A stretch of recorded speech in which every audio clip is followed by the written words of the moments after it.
Hi friends, this video shows how to delete or uninstall unknown app installed from unknown sources. Go to apps tab. Here go to right side. Here you can see the total commander app. This is an unknown app installed from unknown source using APK file. Press and hold OK button or select button on the remote. See here we can see only two options. Details option or details button is missing. That means this app is installed from unknown source, not from the app store. I will show you how we can uninstall or delete this app. Go to all settings, go to apps, set see all apps.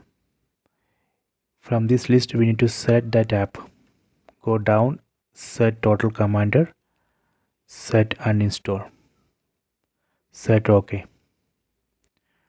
Done. So this way we can uninstall or delete unknown app installed from unknown source using APK file. So please try this. I hope you have enjoyed this video. Please subscribe this channel. Please like and share the video.